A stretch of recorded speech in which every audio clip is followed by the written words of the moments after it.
Hello दोस्तों, स्वागत है आप सभी लोगों का लेट्स पढ़ो में। मैं प्रवीण सिंह राव आप सभी लोगों के साथ में इस वीडियो में बात करने वाला हूं रीड लेवल 2 के लिए मैथ्स के अंतर्गत आप लोगों के जो टॉपिक दे रखा था व्रत उसके ऊपर। और मैंने कल आपको एक क्वेश्चन ऑफ द डे के रूप में क्वेश्चन दिया था और जिसका आंसर किसी भी स्टूडेंट ने नहीं दिया। ये बहुत ही एक बड़ी बात है कि कोई भी स्टूडेंट पूरी पूरी वीडियो नहीं देख रहा है। मैं आपसे रिक्वेस्ट करूंगा पूरी वीडियो देखे तब भी फायदा होगा। और इस क्वेश्चन को करने के बाद हम बढ़ेंगे आज आगे और आज हम पढ़ेंगे सांख्यिकी के ऊपर। उससे पहले आज एक मोटिवेशनल कोट है दोस्तों आप लोगों के लिए कि लक्ष्य न ओझल होने पाए, कदम मिलाकर चल, सफलता तुम्हारे कदम चूमेगी आज नहीं तो कल। क्या बोला दोस्तों मैंने? लक्ष्य न ओझल होने पाए, ठीक है, क्योंकि हमारा लक्ष्य क्या है? रीट 2020। कदम मिलाकर चल, सफलता तुम्हारे कदम चूमेगी आज नहीं तो कल। ठीक है दोस्तों, चलिए इस क्वेश्चन को करते हैं हम और उसके बाद आज पढ़ेंगे हम सांख्यिकी, जो कि आप लोगों का मतलब कह सकते हैं कि आपकी 5th यूनिट है। और उसके बाद लगभग हमारी बस मैथ्स की पेडागोगी बचेगी, उसके बाद हमारा सिलेबस ही कंप्लीट होने वाला है। क्वेश्चन है दोस्तों, दी गई आकृति में एक वृत्त की दो प्रतिच्छेदी जीवाएं ए बी सी डी है। यदि कोण सी ए बी 30 डिग्री, कोण सी ए बी कितना है? 30 डिग्री। और कोण बी सी डी कितना है? 70 डिग्री। तो सी बी डी कितना होगा? सी बी डी कितना होगा? अब यहां पर एक बात आप लोगों को पता है दोस्तों कि एक ही वृत्तखंड पर बने हुए दोनों कोणों का बराबर होते हैं। तो इस प्रकार से आपका जो ये कोण सी ए बी है, ये कोण बराबर हो जाएगा कोण सी डी बी के। ठीक है, तो दोनों ही कितने हो जाएंगे? 30 डिग्री। इसका मतलब क्या हुआ? ये जो एंगल है कितना हो जाएगा? 30 डिग्री। ठीक है, अब हम क्या करेंगे? त्रिभुज सी बी डी में, किसमें?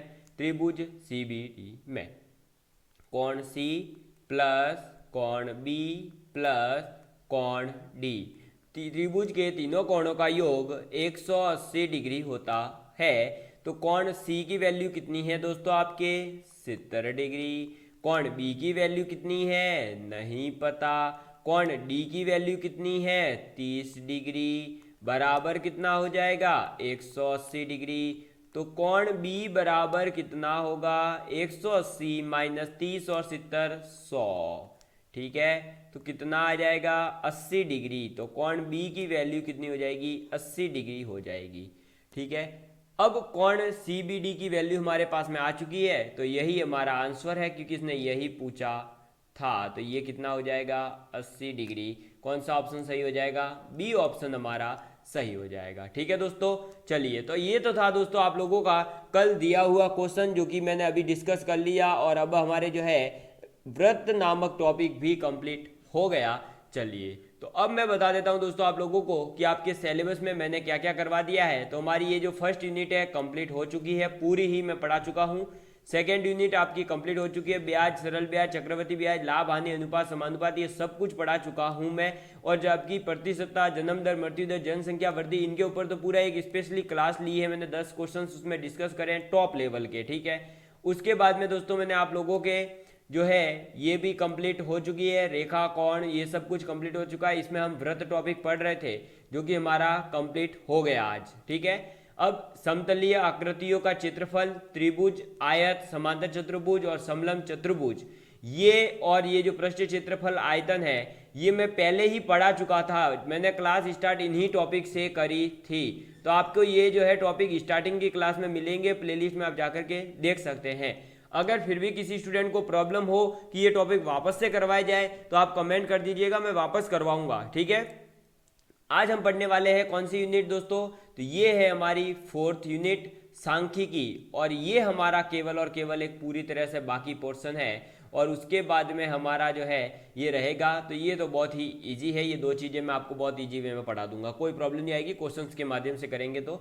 और इसको हम पढ़ेंगे कि आंकड़ों का संग्रह किस प्रकार होता है। आंकड़ों का वर्गीकरण दो भागों में है, प्राथमिक और द्वितीयक आंकड़े। बारंबारता बटन सारणी किस प्रकार से बनाई जाती है। ये मिलान चिन्ह तो देखो बस कुछ नहीं है, ये कंप्लीट टॉपिक ही। ठीक है, स्तंभ, बार और इन सभी के बारे में हम बात करेंगे। तो चलिए आज पढ़ते हैं हम सांख्यिकी के बारे में। टॉपिक डालिएगा आप सांख्यिकी।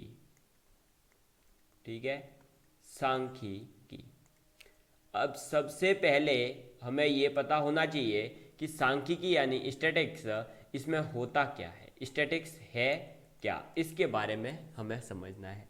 तो देखिए बेसिकली कुछ नहीं है, आप लोगों ने जनसंख्या के आंकड़े, मृत्यु दर के आंकड़े, अभी कोरोना वायरस के कारण मृत्यु दर के आंकड़े, अभी एक्सीडेंट के हमारे जो आंकड़े निकल कर आते हैं, हमारे विभिन्न प्रकार के जो भी आंकड़े दिए जाते हैं कि भाई पोलियो मुक्त हो गया है भारत या मलेरिया मुक्त होने वाला है, हमने टारगेट रखा है 2030 तक हम इस बीमारी से मुक्त होंगे, 2025 तक हम इस बीमारी से मुक्त होंगे। इन सभी का ये जो डाटा होता है ना कि भाई भारत में आज इतने मरीज मिले, कल इतने मिले थे, अभी जैसे कि आज ही रिपोर्ट आई है कि जापान अपने जालोर में, सॉरी जापान नहीं, जालोर में आपके 22 एक साथ पॉजिटिव मिले। तो ये जो आंकड़ा अलग अलग कोरोना का मिल रहा है, इन सभी का संग्रहण और व्यवस्थित तरीके से अध्ययन करना, और आपको जो न्यूज में एक सारणी मिलती है आज की, आज भारत में मतलब टॉप 10 देश और टॉप 10 राज्य कौन कौन से हैं, उसमें अभी तक हम कहाँ पर हैं, ये प्रकार की जो स्थितियां बताई जाती है टेबल्स के माध्यम से, और विभिन्न प्रकार के चार्ट बनाए जाते हैं कई प्रकार के डायग्रामों के माध्यम से, ये जो व्यवस्थित अध्ययन है उसे ही कहा जाता है सांख्यिकी। क्या कहा जाता है? सांख्यिकी। आप सांख्यिकी की डेफिनेशन सबसे पहले लिखेंगे कि संख्यात्मक, संख्या तो होती है भाई, तो संख्यात्मक आंकड़े या शुद्ध के जो आपके स्टैटिक्स है उसमें कहा जाता है समक। क्या कहा जाता है दोस्तों? समक। जो मेरे से इन्वेस्टिगेटर की स्टैटिक्स पढ़ रहे हैं उन्हें पता है, ठीक है, समक, और इंग्लिश में कहा जाता है डाटा। तो संख्यात्मक आंकड़े का या संख्यात्मक आंकड़ों का, संख्यात्मक आंकड़े को व्यवस्थित तरह से एकत्र करना व उनका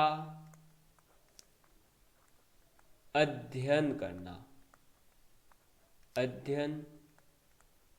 करना सांख्यिकी कहलाता है। क्या कहलाता है दोस्तों? आपके सांख्यिकी कहलाता है, या सांख्यिकी के अंतर्गत हम पढ़ते हैं। ये बात आपको समझ में आ चुकी होगी। अब डेफिनेशन से हमारे कोई क्वेश्चन नहीं बनेगा।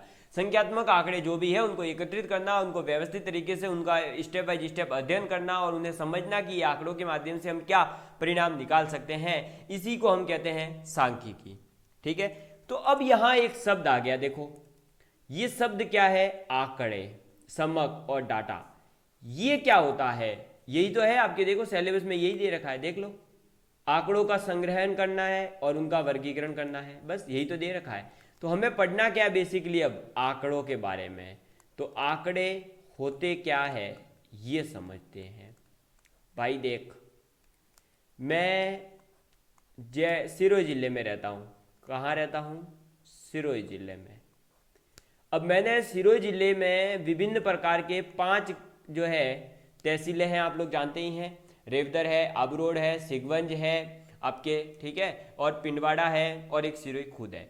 इनकी ये जो 5 तहसीलें हैं, मैंने बोला इनकी भाई एक एक की मुझे रिपोर्ट दो कि कहाँ कितने हैं। तो आबूरोड के लिए मैंने ए यूज किया, सिगवंज के लिए एस यूज किया, पिंडवाड़ा के लिए पी यूज किया, सिरोही के लिए एस आई यूज किया, और आपके जो है रेवदर के लिए मैंने आर यूज किया। तो मैंने बोला कि आबरोड में तो सर है 2 पॉजिटिव कोरोना के, सिगवंज में है आपके 4 पॉजिटिव, ये सभी आंकड़े झूठे बता रहा हूँ ऐसे ही, ठीक है, और सपोज करके। पिंडवाड़ा में मैंने बोला 5 है, सिरोही में मैंने बोला 10 है सर, और आपके रेवदर में सर मैंने बोल दिया 0 है। तो ये जो ये आंकड़ा मैंने बोला है ना, अभी देखो 2 4 5 0, ये जो आंकड़ा, ये जो अलग अलग संख्याएं हैं, इसे ही कहा जाता है आंकड़ा। क्या कहा जाता है? आंकड़ा या आंकड़े कहा जाता है। यही है आंकड़े, मतलब ये जो संख्याएं हैं विभिन्न, या इसी प्रकार से मैं किसी क्लास में जाकर के पूछूं कि बताओ भाई तुम्हारी डेट ऑफ बर्थ क्या है, और उन सबकी डेट ऑफ बर्थ मैं इकट्ठी करूं और एक जगह लिखूं, तो ये क्या कहलाएगा? आंकड़े कहलाएगा। ठीक है, अब इन आंकड़ों को प्राप्त करने के अलग अलग वे होते हैं। एक तो क्या, देखो यहां पर मैंने क्या करा, सिरोही में मैं जिला कलेक्टर हूँ, सपोज करिए, हूँ नहीं, सपोज करना है, ठीक है, ऐसा हो जाए तो फिर क्या चाहिए। मैं सिरोही के जिला कलेक्टर हूँ मैं, और मैंने आदेश निकाला कि भाई आप सभी जितने भी पर्टिकुलर जो आपके एसडीएम है हर तहसील के, वो मुझे ये रिपोर्ट दीजिए। तो मैंने क्या करा, एसडीएम्स को रिपोर्ट करी कि भाई ये मुझे आंकड़े दो। तो क्या मैं वहां आंकड़े इकट्ठे करने गया खुद? नहीं, मैंने दूसरे से करवा दिया। उसी प्रकार से अब जी एसडीएम है, ये क्या करेंगे, अपने अंडर में पटवारी, ग्राम सेवक है, उन्हें आदेश देंगे, टीचर्स है जो लगे हुए उनको बोलेंगे कि भाई आप आंकड़े इकट्ठे करके लाओ। तो रियल में आंकड़े इकट्ठे करने के दो तरीके हैं। एक तो क्या तरीका कि इस प्रकार से आदेश निकालो और अप्रत्यक्ष रूप से आप आंकड़े इकट्ठा कर लो और आगे भेज दो। एक होता है कि जो लास्ट में जो देखो एसडीएम साहब का आदेश जाएगा एक टीचर के पास, एक प्रिंसिपल के पास, एक ग्राम सेवक के पास, पटवारी के पास, वो फिर गांव गांव में घूमेंगे और उन आंकड़ों को क्या करेंगे, इकट्ठा करेंगे, लिखेंगे, ये भाई ये पॉजिटिव मिला है, इसका ये नाम है, ये यहाँ रहता है। तो गया कौन? टीचर।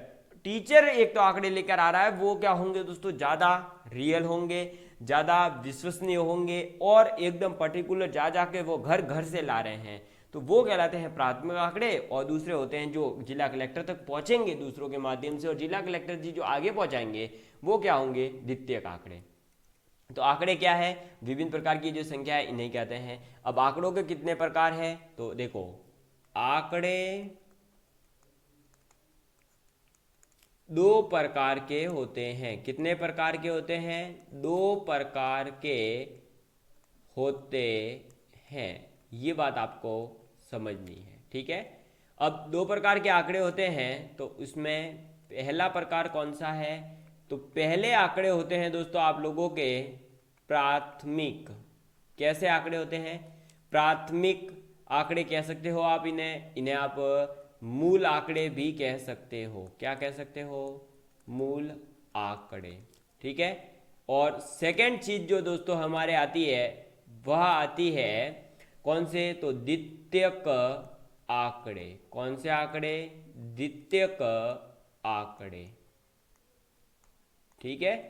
तो पहले तो कौन से है, प्राथमिक या मूल आंकड़े, द्वितीयक आंकड़े, यानी कि या इसे आप कह सकते हो परोक्ष आंकड़े, ठीक है।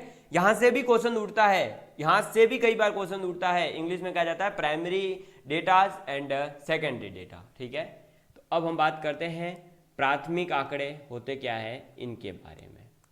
तो आप लिखिएगा प्राथमिक आंकड़े, ठीक है। प्राथमिक आंकड़े क्या होते हैं, तो लिखिए भाई प्राथमिक आंकड़े। प्राथमिक आंकड़े ऐसे आंकड़े जिन्हें कोई व्यक्ति या जो भी अनुसंधान कर रहा है, जो भी रिसर्च कर रहा है, मतलब उसके द्वारा, स्वयं के द्वारा, खुद के द्वारा अलग अलग व्यक्ति को पूछ करके लिए जाते हो। जैसे कि एक तो क्या होगा दोस्तों कि मैंने क्या करा, गूगल फॉर्म जो है डिस्क्रिप्शन में डाल दिया और आपने क्या करा, आंकड़े मेरे तक पहुंचा दिए। ये तो क्या हुआ, एक द्वितीयक प्रकार का, क्योंकि मैंने गूगल फॉर्म डाल दिया, उसके बाद मेरे पास आराम से आ रहे हैं आंकड़े और मैं लेते जा रहा हूं।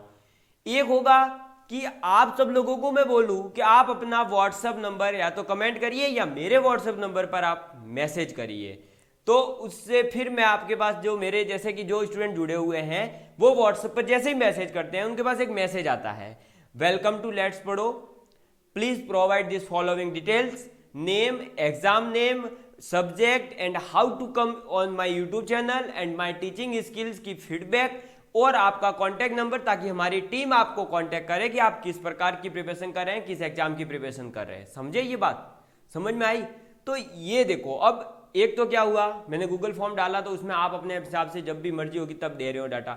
जबकि प्राथमिक आंकड़े जो दूसरा मेथड मैंने बताया व्हाट्सएप का, उसमें क्या, मैं इंडिविजुअली हर स्टूडेंट से कनेक्ट हो रहा हूँ, हर स्टूडेंट से क्या हो रहा हूँ, कनेक्ट हो रहा हूँ कि भाई क्या कर रहा है, तू पढ़ रहा है या नहीं पढ़ रहा है। मैं फोन करता हूँ, रियल में करता हूँ, कई स्टूडेंट के पास आता है मेरा फोन, ठीक है, क्या कर रहा है, पढ़ रहा है नहीं पढ़ रहा, किसकी तैयारी कर रहा था, मेरे से कैसे कनेक्ट हुआ था, अभी भी मेरे से कनेक्ट है या नहीं, अब तुझे कौन सी प्रॉब्लम आ रही है, इस प्रकार से। तो ये क्या होते हैं, प्राथमिक आंकड़े। तो प्राथमिक आंकड़ों की डेफिनेशन आप लिखेंगे कि ऐसे आंकड़े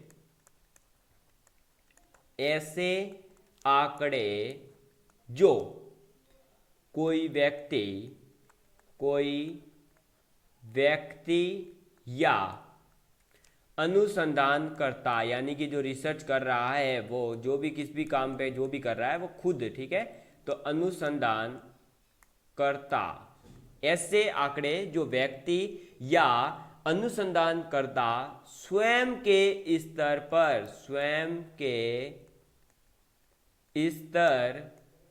पर पर एकत्र करता है, उन्हें ही क्या कहा जाता है? प्राथमिक आंकड़े कहा जाता है।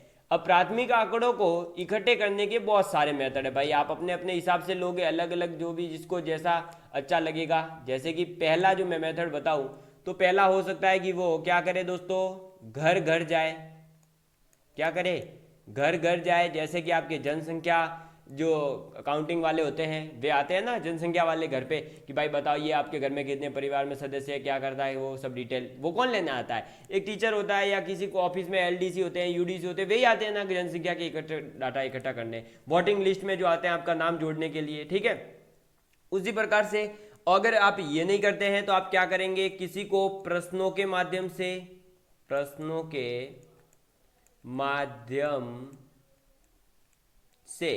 अब प्रश्नों के माध्यम से कैसे?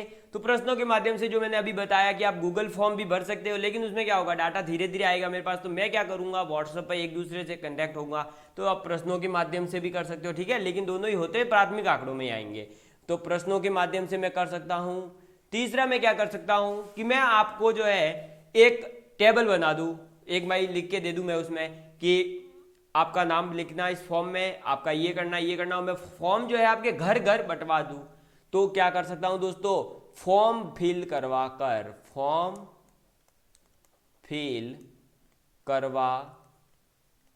और इसका सबसे बेस्ट है दोस्तों कि आप जब एग्जाम की प्रिपरेशन करते हैं तो आपने पहले फॉर्म तो भरा है ना इन्वेस्टिगेटर एग्जाम का, भाई जो आपके रीट का एग्जाम है, इन्वेस्टिगेटर का एग्जाम है, आपने फॉर्म फिल करा है, उससे क्या हुआ, पर्टिकुलर पर्सन की डिटेल कहां पहुंच गई है, आरएमएसएसबी बोर्ड के पास, आरपीएससी के पास में, राजस्थान सरकार के पास में, कि बंदा कहां से है, किस लेवल तक पढ़ा हुआ है, उसने कौन सी। इसीलिए तो आजकल देखा है आपने एक्स्ट्रा जो आपने जैसे ग्रेजुएशन नहीं, अगर कॉलेज क्वालिफिकेशन एजुकेशन की क्या है आपके, सिर्फ और सिर्फ है आपके एजुकेशनल क्वालिफिकेशन ग्रेजुएशन, लेकिन आपको फिर भी बोला जाता है अगर आपने मास्टर कर रखी है तो डिग्री बताइए, आपने पोस्ट कुछ और आगे पीएचडी कर रखी है तो भी बताइएगा। तो वो क्यों पूछा जाता है, वो केवल इसीलिए कि उससे पता चले कि आपका प्रमोशन वगैरह जब करवाना है तो क्या किया जाए। आप क्या बार बार पूछते रहेंगे, वो नहीं, वो क्या करते हैं एक बार में ही उसको कंप्यूटर में स्टोरेज कर लेते हैं। इन्हें ही क्या कहा जाता है दोस्तों, आपके प्राथमिक आंकड़े। ठीक है, अब प्राथमिक आंकड़ों को इकट्ठे करने की जो दो विधियां हैं उनका पर्टिकुलर नाम मिलता है दोस्तों दो विधियों में,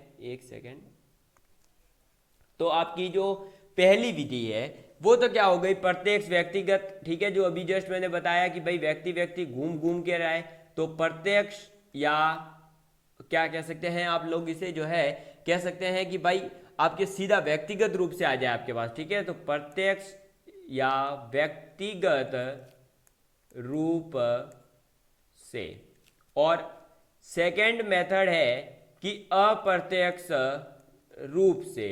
ठीक है, अप्रत्यक्ष रूप से। तो व्यक्तिगत या प्रत्यक्ष रूप से और अप्रत्यक्ष रूप से कैसे? व्यक्तिगत में क्या होगा, मैं आपके घर आऊंगा और आपसे पूछूंगा, आपका इंटरव्यू लूंगा और आपके सामने बैठ करके हर चीज आपसे जानूंगा। लेकिन परोक्ष या अप्रत्यक्ष क्या होता है, जिसमें कि मैंने आपको जो भी बताया, प्रश्नावली भरवा करके, अनुसूचियां करवा करके, या फिर मैं आपको बोलूँ आपको व्हाट्सएप नंबर दीजिए, मैं कॉल करके टेलीफोनिक इंटरव्यू कर सकता हूं, उस प्रकार के। तो ये क्या कहलाते हैं, अप्रत्यक्ष विधियां कहलाती है। ये बात आपको समझ में आ चुकी होगी।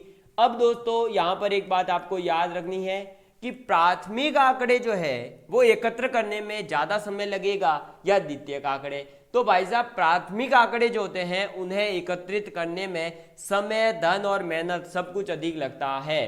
तो आप लिख लीजिए, देखो, धन, समय, मेहनत अधिक लगता है। ठीक है, इसमें क्या होगा दोस्तों, एक तो ज्यादा हमें व्यक्तियों की आवश्यकता होगी तो हमें ज्यादा मेहनत करनी पड़ेगी, समय भी ज्यादा चाहिए होगा इसके लिए, क्योंकि एक एक बंदा, एक एक टीचर, एक एक जोगी। तो अभी तो देखा आपने जनसंख्या के लिए इतना फास्ट काम क्यों नहीं होता, 10 साल में क्यों होती है, मुश्किल से 2 से 3 साल में तो डाटा ही पूरा पड़ता है। अभी तो मतलब एक कहते हैं ना कि डाटा ही लगभग सामने आता है कि इतना हुआ, ये हुआ। इसलिए तो मेहनत ज़्यादा लगती है, समय ज़्यादा लगता है, धन भी इसमें ज़्यादा लगता है, क्योंकि इतने सारे टीचरों को लगाया जाता है तो उन्हें पैसा भी देना पड़ता है। तो इस प्रकार से हम कह सकते हैं कि प्राथमिक आंकड़ों को एकत्रित करने में हमें समय भी ज़्यादा लगेगा, धन भी ज़्यादा लगेगा और मेहनत भी ज़्यादा लगेगी। ठीक है, अब बात करते हैं दोस्तों हम द्वितीयक आंकड़ों के बारे में, और ये द्वितीयक आंकड़ों से क्वेश्चन पूछा गया है। तो किसके बारे में? द्वितीयक आंकड़े। अब ये द्वितीयक आंकड़े होते क्या है? तो द्वितीयक आंकड़ों का मतलब केवल इतना है दोस्तों कि ऐसे आंकड़े जो पहले से हमारे पास एकत्रित हो, जैसे कि हमारे टीचर घर घर घूम करके जनसंख्याओं को इकट्ठा करा, फिर उन्होंने अपने से अपर लेवल के अधिकारी तक भेजा, तो उसके लिए भी ये द्वितीयक आंकड़े हैं। उस अधिकारी ने भी उससे भी ऊपर अधिकारियों तक पहुंचाया, ये भी क्या हुआ? द्वितीयक। उससे आगे करते करते करते करते जब फाइनल पहुंचता है सेंसस डिपार्टमेंट के पास में, तब तक के लिए वो क्या बन जाता है दोस्तों? द्वितीयक आंकड़े। इस और फिर ये जो जनसंख्या के जैसे आंकड़े हैं, तो इन्हें क्या किया जाता है? हमारी प्रतियोगिता दर्पण वाले हैं, मूमल वाले हैं, इसके अलावा जितने भी करंट अफेयर्स की वीडियो जो भी चलाते हैं, करंट अफेयर की जो भी आपके मतलब मॉड्यूल्स प्रोवाइड करवाते हैं आपको, जो भी पढ़ाता है टीचर, वो सब आंकड़े जो लाते हैं वो क्या खुद घूम कर लाए? नहीं, वो आंकड़े आपके सामने पत्रिकाओं के माध्यम से पहुंचाए जाते हैं। तो ऐसे आंकड़े जो पहले से एकत्रित हो, तो ऐसे आंकड़े जो पहले से एकत्रित किए गए हो, यानी किसी के द्वारा पहले एकत्रित किए गए हो, उसके बाद में उन्हें जो है आगे यूज में लिया जा रहा हो। ठीक है, तो एकत्रित किए हुए हो, जो आंकड़े पहले से एकत्रित किए हुए हो। अब प्राथमिक आंकड़े जो होंगे उन पे ज्यादा आप बिलीव करोगे या द्वितीयक आंकड़ों पे? एक तो भाई देखो, मैं पढ़ा रहा हूं ये चीज आपके सामने सीधा यूट्यूब पर, आप इस पे बिलीव करोगे, या मैं एक आपके पास घर बैठ के आपको पढ़ा रहा हूं उस पे बिलीव करोगे? तो मैं आपको जब घर बैठ के पढ़ाऊंगा उस पे ज्यादा आप बिलीव करोगे यूट्यूब के कंपैरिजन में। क्यों? यूट्यूब पे आपको हो सकता है कि आपको समझ नहीं आ रहा हो कोई चीज है, आप वीडियो छोड़ के चले जाओगे। दूसरा, आपको हो सकता है कि भाई ये टीचर कैसे पढ़ा रहा है, ये इसके पास क्या क्वालिफिकेशन है, क्या इसने सच में इसको पता भी है कि सिलेबस क्या है, या ये ऐसे ही मुंह उठा के पढ़ाया जा रहा है, इसने कुछ कर रखा है या नहीं, इसने कुछ भाई एग्जाम भी दिए हैं या नहीं, इसका रीट का पता भी है या नहीं। तो इस प्रकार की आपके मन में एक धारणा आ सकती है, तो आप कम विश्वास करेंगे। अगर मैं आपके पास घर आगे पढ़ा रहा हूं तो आपको एक विश्वास होगा, ये बात आप ध्यान रखना। ठीक है, ये होता भी है। तो इन्हें ही कहा जाता है द्वितीयक आंकड़े। अब द्वितीयक आंकड़े आपके पास कैसे पहुंचते हैं? तो देखो, पत्रिकाओं के माध्यम से, पत्रिकाओं, या आप कह सकते हो जो प्रिंटेड मुद्रित पुस्तकों द्वारा, ठीक है, या मुद्रित प्रतिलिपियों के द्वारा भी हमारे पास पहुंचाए जाते हैं। ठीक है, इसी प्रकार से जो प्रकाशित स्रोत होते हैं, जैसे कि अब देखिए आप, यूनेस्को है, यूएनओ है, इसके अलावा इसरो है, नासा, इसमें क्या आप कभी गए हो? लेकिन फिर भी आपको पता होता है कि यहाँ पर भाई इसमें अभी किसने क्या कर रखा है, सबसे पहला कौन सा जो है हमारे अनुसंधान कार्य कौन से रॉकेट पर किया गया, कब कौन सा उपग्रह छोड़ा गया। तो ये आंकड़े रिलीज तो कौन कर रहा है भाई? कौन कर रहा है? इन आंकड़ों को जो है ये प्रकाशित करवाता कौन है? तो इन्हें सब प्रकाशित करवाया जाता है किसके द्वारा? हमारी सरकारी एजेंसियां हैं उनके द्वारा। तो ये जो आंकड़े प्रकाशित होकर हमारे पास पहुंचते हैं, इन्हें ही कहा जाता है दोस्तों प्रकाशित स्रोत। इनके माध्यम से हम पढ़ सकते हैं। ठीक है, और हम किसके माध्यम से पढ़ते हैं? अब किसी टीचर के बारे में जो भी आपके, जैसे देखो मैंने कोई बुक लिखी तो मुझे जो आता था वो मैंने प्रकाशित करा और आप तक पहुंचाया, तो वो आपके पास में पहुंचा द्वितीयक माध्यम से। अब ये तो हो गए दोस्तों आप लोगों के कौन से प्रकाशित होने वाले, और कुछ होते हैं अप्रकाशित स्रोतों से। अब अप्रकाशित स्रोतों से कैसे? तो देखिए भाई, क्या आपने एक बात नोट करी है कि जो आपका बजट होता है उसमें हर चीज बताई जाती है कि ऐसे ऐसे इस डिपार्टमेंट में इतना इतना खर्च होगा, लेकिन कितना कितना कहां कहां खर्च हुआ इसके एक एक रुपए का हिसाब आपको दिखाया जाता है क्या? नहीं दिखाया जाता, केवल बोल दिया जाता है इतना इतना हुआ है। तो ये जो रियल डाटा क्या दिया जाता है क्या? इसी प्रकार से इनकम टैक्स कहीं पर भी छापा मारती है, ठीक है, अगर इनकम टैक्स से नहीं हुआ मामला सॉल्व, भाई सीबीआई ने छापा मारा, तो वहां पर जो भी चीज पकड़ी जाती है क्या वो चीज हमें रियल में बताई जाती है? हमें बोला जाता है कि भाई ये हुआ था, ऐसे ऐसे हुआ है, नहीं बताया जाता। तो ये क्या होते हैं, ये अप्रकाशित होते हैं। लेकिन क्या वो रिकॉर्ड नहीं होता उनके पास? नहीं भाई, होता तो जरूर है उनके पास। जैसे कि आपने सीआईडी में देखा, हर क्रिमिनल का रिकॉर्ड उनके पास होता है, पर क्या वो कभी अखबार में छापते हैं कि ये क्रिमिनल है? नहीं छापते। क्यों? क्योंकि भाई गलत बात है ना, ऐसे नहीं छाप सकते, वो उनको लॉस होता है और सब कुछ चीज समझ सकते हो आप, ठीक है। तो अब वो जो आंकड़ा प्रकाशित नहीं हो रहा, तो वो आंकड़ा अगर हमें चाहिए तो हमें क्या करना होगा, उनके कंप्यूटर्स में जाकर के देखना होगा, उनके पास में जो उनके रिकॉर्ड्स बुक होती है उसमें जाकर के देखना होगा, वहीं से तो हमें पता चलेगा कि भाई रियलिटी क्या है। तो ये बात आपको समझनी है, ठीक है। तो आज हमने बात करी है दोस्तों सांख्यिकी में कि आंकड़ों का संग्रहण हम किस किस विधियों से करते हैं, आंकड़ों का वर्गीकरण किस प्रकार से किया जाता है, इसके बारे में। अब हम आगे बढ़ेंगे। सांख्यिकी के अंतर्गत हमारी टोटल 5 से 6 क्लासें रहेगी, और फिर सांख्यिकी ये जो पूरा टॉपिक आपके दे रखा है, चित्र वगैरह, ये सब कुछ पूरा हो जाएगा। मतलब आपकी लगभग 90 क्लास में, अभी आपकी 27 क्लासेस और आएगी, उसके बाद 90 क्लासेस में आपका रीट का पूरा सिलेबस मैंने कंप्लीट करवा दिया। आप उसके आवर्स गिनिएगा कितने टोटल घंटे हुए हैं। उसके बाद में जो है मैं आपके लिए क्वेश्चन सीरीज भी स्टार्ट करने वाला हूं, तो आप नो टेंशन रहिएगा। बस उसके बाद आपको मॉडल पेपर वगैरह भी सॉल्व करवाए जाएंगे। बस आपको जरूरत है अपनी पढ़ाई पर ध्यान देने की, ठीक है दोस्तों। तो धन्यवाद, आप सभी लोग इसी तरह जुड़े रहिएगा।